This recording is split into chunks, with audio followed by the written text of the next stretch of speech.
Merhaba arkadaşlar, kanalıma hoş geldiniz. Öncelikle Biz kanalımızda yalan başlık atmıyoruz.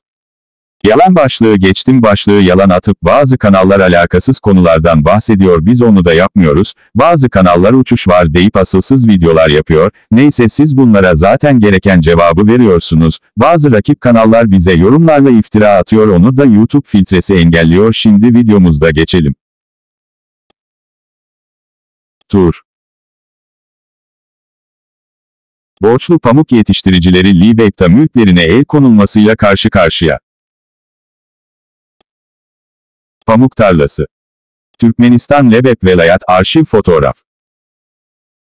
Türkmenistan'ın Doğu Lebep Velayat bölgesindeki pamuk planı kapsamındaki yükümlülüklerini yerine getirmeyen pamuk yetiştiricileri savcıların baskısıyla karşı karşıya. Bu, bölgedeki Radio Azat LYK muhabiri tarafından bildirildi.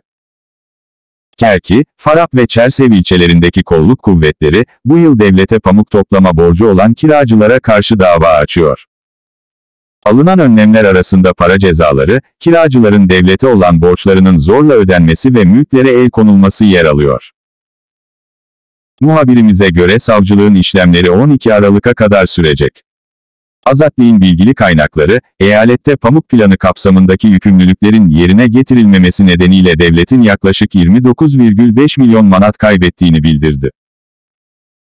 Türkmenistan'da kiracılar, anlaşmayla devletten tarım arazileri kiralar, pamuk ve buğday dahil olmak üzere devlet tarafından yönlendirilen mahsulleri yetiştirir ve hasat edilen ürünleri devlete ait işletmelere devlet tarafından belirlenen bir fiyattan teslim eder. Buna karşılık, devlet onlara mineral gübre ve ekipman sağlama yükümlülüğünü üstlenir. Hükümet planı kapsamındaki yükümlülüklerini yerine getirmeyen kiracılar, neredeyse her yıl hükümete borçlanmaktadır.